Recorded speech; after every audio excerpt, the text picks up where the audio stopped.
دو صورتیں یہ گویا کہ قرآن مجید کے اختتام پر دو پہرے دار ہیں۔ یہ دو صورتیں ہیں کہ جو اصل میں مدنی صورتیں ہیں، نازل ہوئی ہیں مدینہ منورہ میں، اور ان کا زمان نزول کے اعتبار سے شان نزول بھی ہے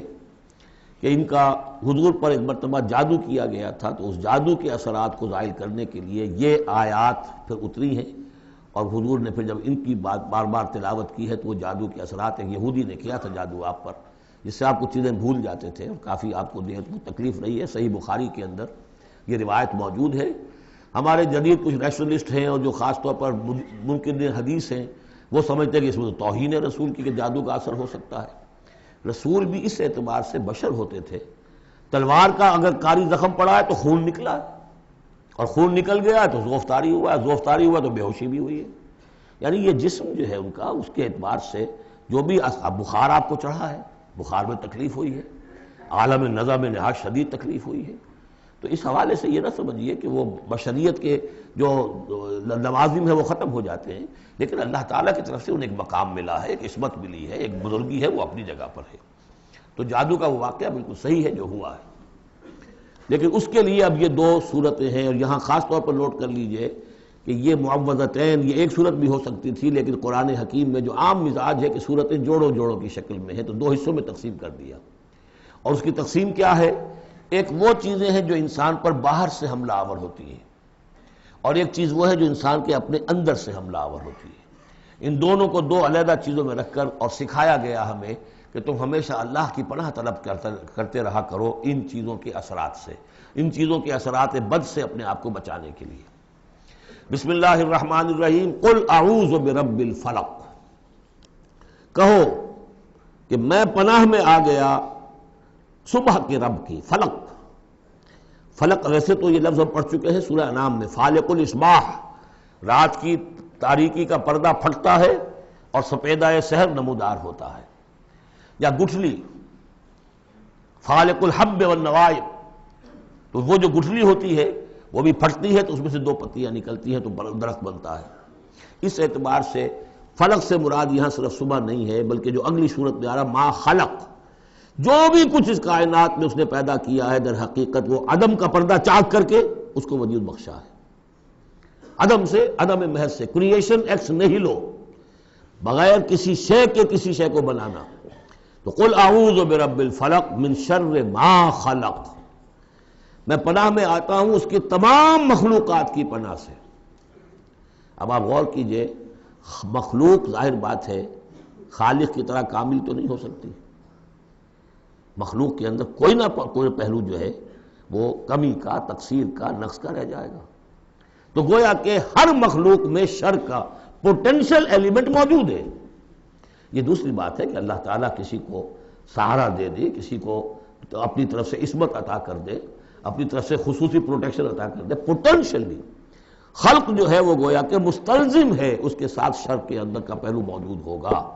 قل اعوذ برب الفلق من شر ما خلق، یعنی وہ شر جو ہے خود اپنی جگہ پر کوئی علیحدہ مستقل وجود رکھنے والی شے نہیں ہے، بلکہ وہ شر جو ہے خلق کے اندر جو کمی کا پہلو ہے۔ جیسے ہم نے انسانوں کے بارے میں پڑھا، خلق الانسان من عجل، انسان کی سرشت میں جلد بازی ہے۔ خلق الانسان ضعیفا، انسان کمزور پیدا کیا گیا ہے۔ وہ جو اس کا ہے، جو اس کا فطرت والا پہلو ہے، جو روحانی پہلو ہے، وہ تو ہے انا خلقنا الانسان فی احسن تقویم، لیکن جو یہ حیوانی پہلو ہے اس کا جو مادی وجود ہے، اس میں تو ضعف بھی ہے۔ ان الانسان خلق ہلوعا اذا مسہ الشر جزوعا واذا مسہ الخیر منوعا، تو یہ تمام چیزیں جو ذہن میں رکھیے۔ قل اعوذ برب الفلق من شر ما خلق، جو بھی مخلوقات ہیں ان میں سے جو بھی شر کا پہلو ہے میں اس سے اے پروردگار تیری پناہ میں آتا ہوں۔ ومن شر غاسق اذا وقب، خاص طور پر یہ رات کو ڈھانپ لینے والی جو ہے رات، اندھیرا، یہ ظاہر بات ہے اسی پھر رات کے پردے میں چوری بھی ہے، ڈاکہ بھی ہے، اسی میں پھر غول بیابانی جو ہیں، شیاطین جن ہیں، ان کا بھی جو حرکتیں ہوتی ہیں،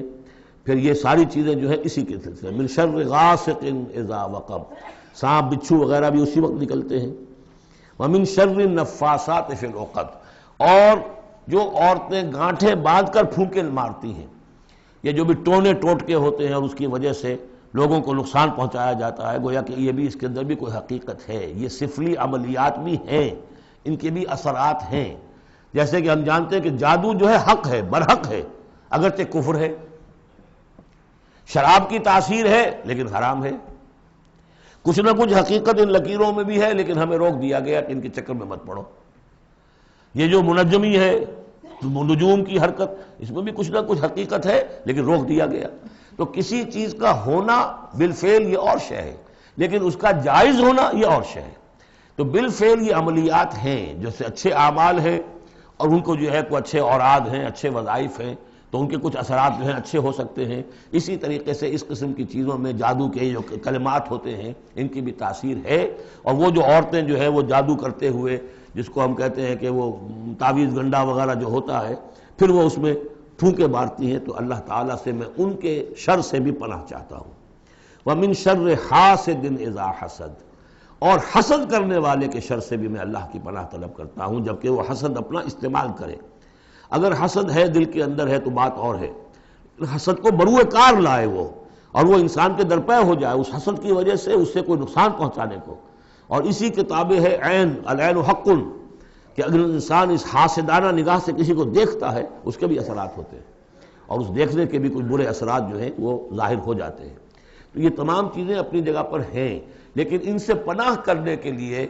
آپ لمبے چوڑے کوئی اور سلسلوں میں نہ پڑیں۔ یہی معوذتین اللہ نے جو محمد رسول اللہ کو تلقین فرمائے، سارا دار و مدار ان پر ہونا چاہیے۔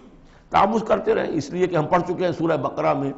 کہ حضرت سلیمان کے زمانے میں جنات جو تھے انہوں نے یہ سارے کام شروع کیے تھے، اور لوگ ان سے سیکھتے تھے جادو ٹونا، اور آج بھی نقش سلیمانی کے نام سے بکتے ہیں اس قسم کے جو بھی تعویذات ہوتے ہیں، اور وہ ایک دھندا بنا ہوا ہے۔ تو اس کو لوگوں نے سیکھا، اور وہ لوگ جو ہے آج بھی ہمارے ہاں یہ چیزیں چل رہی ہیں، لیکن یہ چیزیں حرام کی گئی ہیں، اور کہا گیا ہے کہ کوئی کسی کو نقصان نہیں پہنچا سکتا جب تک کہ اللہ کا اذن نہ ہو۔ اگر یہ یقین انسان کے دل میں ہو تو پھر اسے کوئی نقصان نہیں ہوگا۔ اور ویسے تو یہ ہے کہ تکلیف اللہ کی طرف سے کسی وقت آ سکتی ہے، بغیر اس کے کہ کوئی اور آپ کو پہنچائے، اللہ کی طرف سے خود بھی آ سکتی ہے۔